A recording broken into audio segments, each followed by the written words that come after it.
All right, let's talk about getting delicious food straight to your door. Happening today, the start of the Bay Area's first ever Halal Restaurant Week. The 5-day event features discounts at local small businesses and an awful lot of very good food. So let's talk more about this. On the 9, welcome to you, organizer Abbas Muhammad. Thanks for being with us. Thanks so much for having me.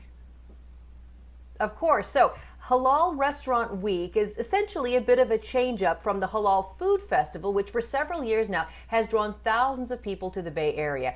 How is Restaurant Week a little different than the Food Festival?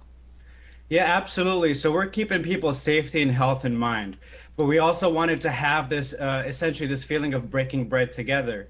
So through Halal Restaurant Week, folks can actually order at the restaurant, pick up to go, and do so in a safe manner while still getting the feeling of community.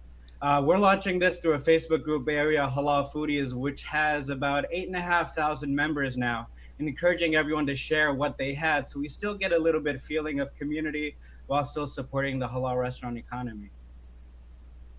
I'm seeing the word halal pop up in my regular grocery store, and it occurred to me that I think I know a little bit about what it means, but since we have an expert, can you describe exactly what halal food is?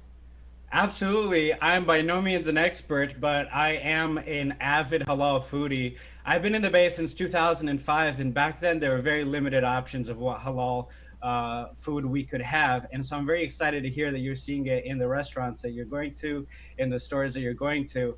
Essentially, halal means that it's permissible within the dietary restrictions of Islamic guidelines. And so, very similar to kosher in Judaism, there are things that are permissible for us to eat and things that are not. Something like pork and alcohol, absolutely never halal. But something like chicken, beef, and a huge sale of halal turkey this year, it can be made halal through proper slaughtering techniques.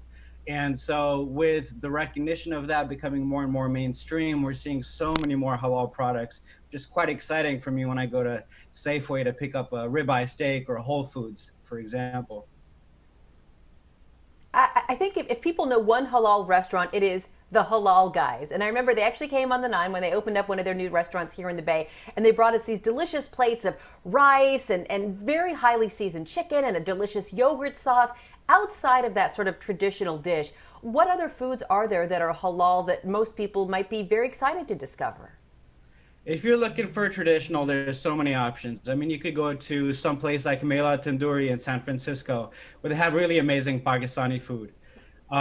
You could get something like chicken tikka masala, very pretty much which was British invention, and they've done an additional spin to it, creating the CTM mac and cheese, which is quite delightful. You can also get, for instance, Malaysian food, halal Malaysian food from Red Kuali in Milpitas. There's a lot of different options to choose from. We've got dozens of restaurants who are lined up for Halal Restaurant Week. And for a full lineup, you can check out halalfest.com where we also list all of the offers. I mean, there's some really incredible offers and discounts that are exclusive to this week that you don't want to miss out. All on And halalfest.com. got it. And we've linked that to ktv.com really quick. This is a great opportunity to support restaurants, especially locally owned restaurants that I know are struggling.